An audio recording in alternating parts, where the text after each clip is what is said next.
Hello everybody, it's your favorite marine scientist, Thrilson Gills, and we're back with South American fish. Today we're looking at catfish. Now, I know a lot of you out there are really fond of catfish, and so am I, but you gotta know which catfish you're gonna be able to deal with and which catfish are going to be too much of a problem. So, what should you know about catfish in the first place? Well, first of all, you should know right off the bat is they are one of the most diverse freshwater species. Right up there with the big cichlids. You've got armored catfish, like the striped Raphael, or this, if I can get him, I don't know where he is, or like the armored sucker cat or the Placostomus. Or you might have one that's more normal build.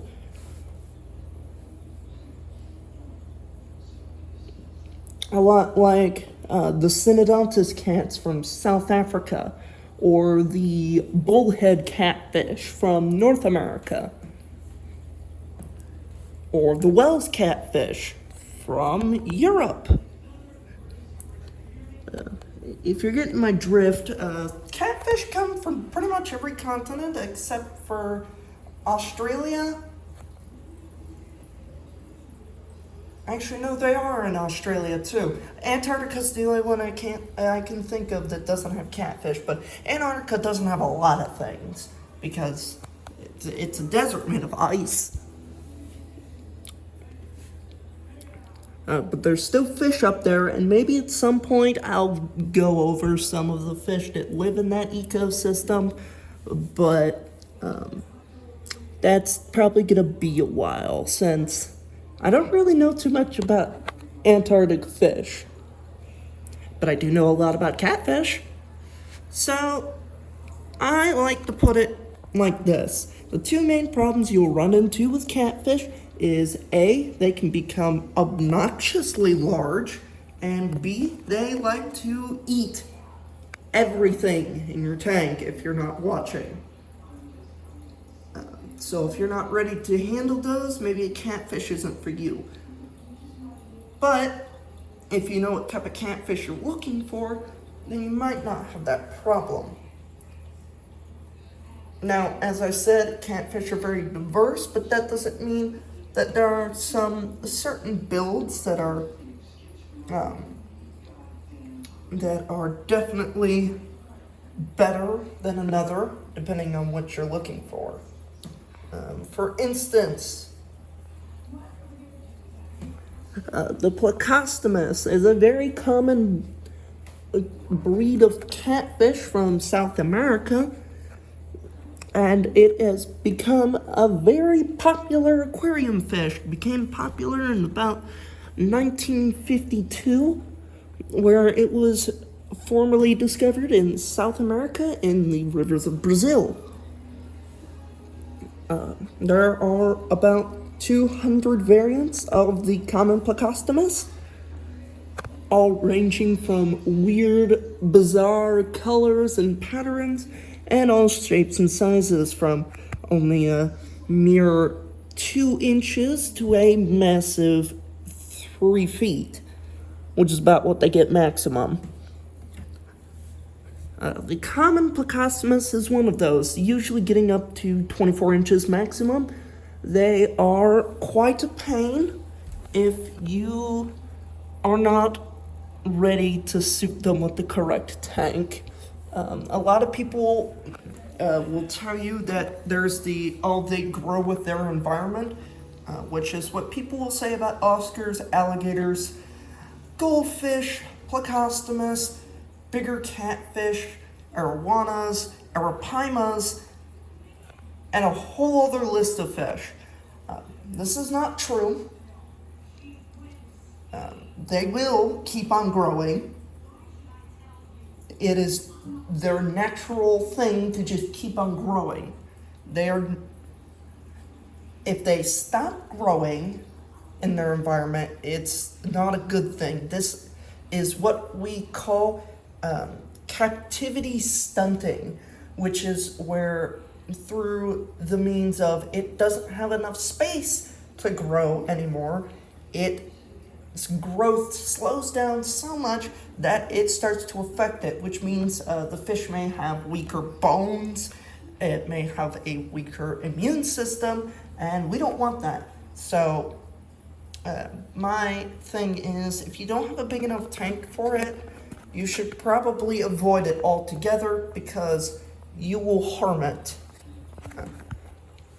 Another thing is, don't throw them in the river. That's bad and that's illegal. I do not condone releasing giant Placostomus into the rivers of Florida or the rivers of Texas.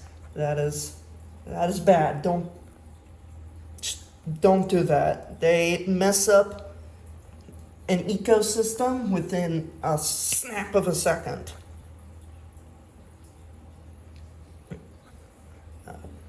Actually, I might go over invasive species, at least in the aquarium world. Maybe in the next couple of videos I'll go over it. I usually don't like having species that can even be considered as invasive, but unfortunately with today's communities and whatnot, there are quite a few fish that are considered as invasive. A lot of them are catfish. So what catfish should you probably avoid at all costs? No matter what the case is. Well, there's quite a few. Ones I think you should avoid if you're a starter aquarist and don't have that much space. Avoid things such as red-tailed catfish, shovel-nosed catfish, goonches, but it's very, very hard to find those, but it is possible. Wells catfish, definitely. If you're in the European market, those can be really hard to avoid.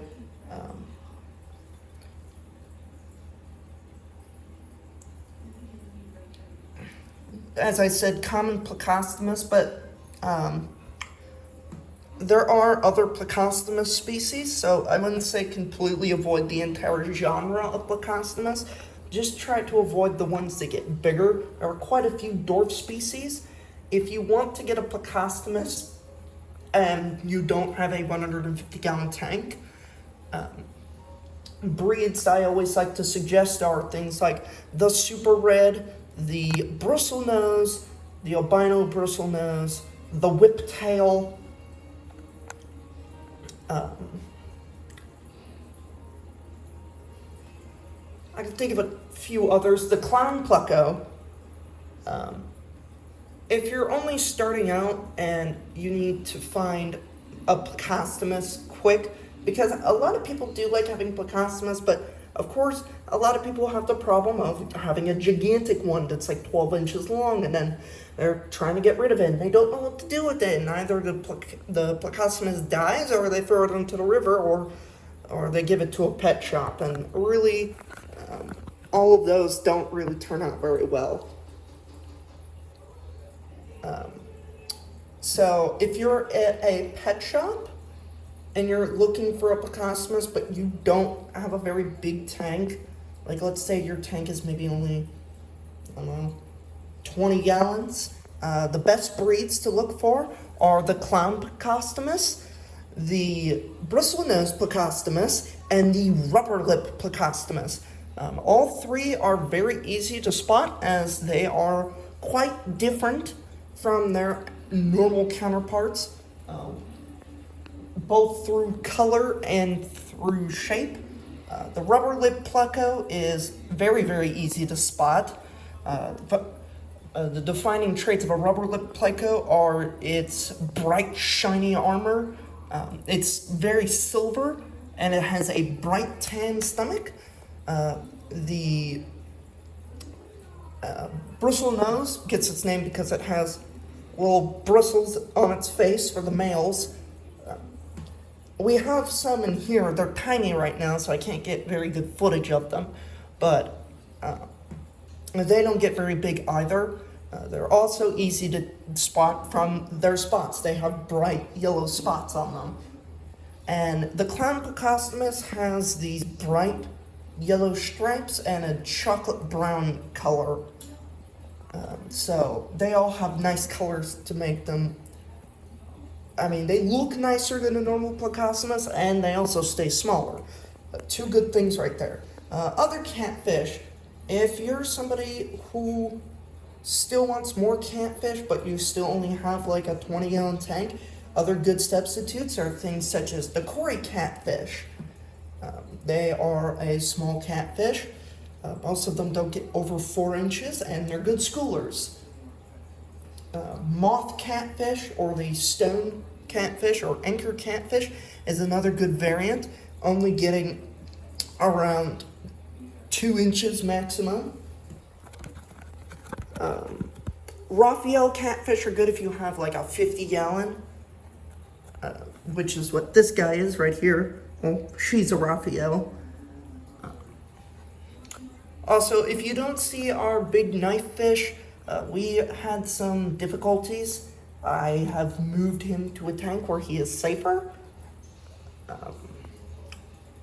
But I don't know how long he will survive because we have a very ill-tempered cichlid.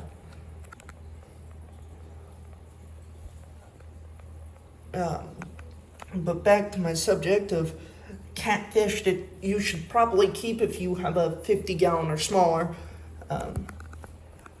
Cory catfish, clown, bristlenose, or rubber lip plecos, both good options. The stone catfish. The bumblebee catfish is okay.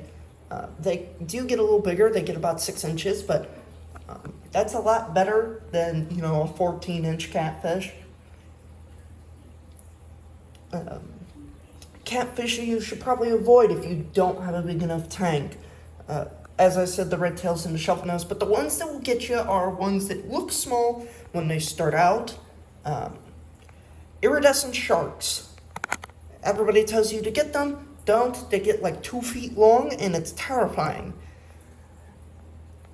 Eclipse or sun catfish, once again, gets about 12 inches long. Also likes to eat everything. Synodontis catfish, mainly the spotted Synodontis catfish, due to their aggression and due to the fact of they are African catfish, so they get a lot bigger. And then there's the featherfin Synodontis. They're a little smaller, but they aren't always the most reliable to trust either. So make sure you keep an eye out if you don't want all your fish to disappear. Oh, and there are a few rare outliers. As I said, the goonch. There's Kangaroo Sioux, the frogmouth or squarehead or angler catfish, which is outright terrifying. So I don't even know why you would want that, but they get big. Jelly catfish, which are very hard to find as well, and they're pretty pricey.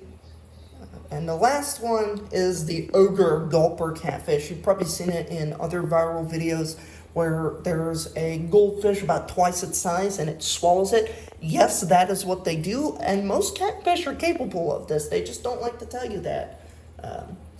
They have way more elastin near their stomach, and what that means is their stomach can stretch out far more than what it probably should be able to because of the proteins that build up the skin.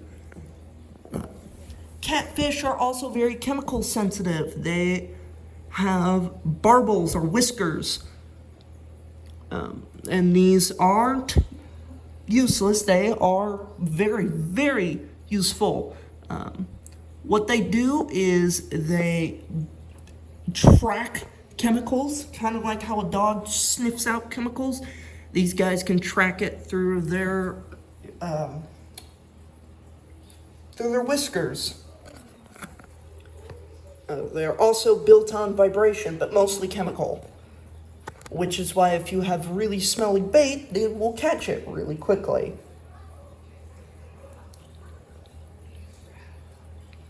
Last thing I should probably go over with catfish is, should they be community or should they be species only? I say they're pretty good. They're pretty good community fish, as long as the fish that you keep with them are too big for them to swallow. That's really my only big rule about these fish. If it's too big for them to swallow, I'm not going to bother it. So yeah, that's my thing on catfish. I'm going to be back with you in the next video, and we're going to talk about a few other species of fish that I have yet to hit. So, I will see you on the high tide next time at Thrills and Gills.